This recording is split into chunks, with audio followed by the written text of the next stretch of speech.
சோழனுக்கு போட்டியா நிலாவுக்கு ஜோடியா வர பாக்கியாவோட மகன் ஏற்பட போற குழப்பம் இந்த மாதிரி இன்னைக்கான ஐயனார் துணை சீரியல்ல என்னென்ன நடந்துச்சு அப்படிங்கிறத பார்க்கலாம். ஸோ அந்த வகையில் நிலா முதல் நாள் ஆஃபீஸ்க்கு வந்து வேலை பண்ணுறதுனால ஆஃபீஸில் இருக்கிறவங்க நிலாவை வரவேற்கிற விதமாக கேக் கட் பண்ணி வரவேற்கிறாங்க.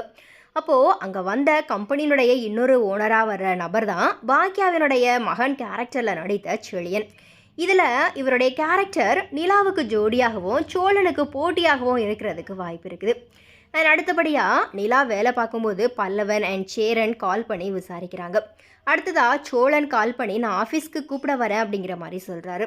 ஆனால் நிலா நீங்கள் வரக்கூடாது, நானே வந்துடுவேன் அப்படிங்கிற மாதிரி சொல்கிறாங்க. அப்போது நிலாவோட வேலை பார்க்குற நபர் உங்களுக்கு கல்யாணம் ஆயிடுச்சா, இங்கே எங்கே தங்கியிருக்கீங்க அப்படிங்கிற மாதிரி கேட்குறாங்க. அதுக்கு நிலா எனக்கு கல்யாணம் ஆகலை, இங்கே சொந்தக்காரவங்க வீட்டில் தங்கியிருக்கேன் அப்படிங்கிற மாதிரி சொல்லிடுறாங்க. இதை தொடர்ந்து ஆஃபீஸ் வேலையை முடிச்சுட்டு நிலாவும் அவங்களுடைய ஆஃபீஸ் தோழியும் பேசிக்கிட்டு வரும்போது பல்லவனோட அம்மாவை நிலா சந்திக்கிறாங்க. அப்போது இவங்களை எங்கேயோ பார்த்த மாதிரி இருக்குது அப்படிங்கிற மாதிரியான யோசனையோடையே வீட்டுக்கு வராங்க. வந்த உடனே கண்டுபிடிச்சிட்றாங்க நம்ம பார்த்தது பல்லவனோட அம்மா தான் அப்படிங்கிறத. உடனே நடேசன் கிட்ட பல்லவனோட அம்மா இங்கே தான் இருக்கிறாங்களா அப்படின்னா ஏன் பல்லவன் கிட்ட அம்மாவை பற்றி சொல்லாமல் இருக்கிறீங்க, இன்னைக்கு நான் அவங்கள பார்த்தேன் அப்படிங்கிற மாதிரி கேள்வி மேலே கேள்வி கேட்குறாங்க. இதுக்கு நடேசன் எந்தவித பதிலுமே சொல்லாமல் எஸ்கேப் ஆயிடுறாரு.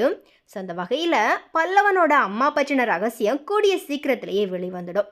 இதை தொடர்ந்து நிலா வேலை பார்க்குற ஆஃபீஸில் பாஸாக இருக்கிற ராகவோட நிலா நட்பு ரீதியாக பழக போகிறாங்க. இதனால் சோழனோட வாழ்க்கையில் இனி ஏகப்பட்ட குளறுபடிகளுமே நடக்க போகுது. ஸோ இனி என்னென்ன நடக்க போகுது அப்படிங்கிறத நாமளுமே வெயிட் பண்ணி பார்க்கலாம்.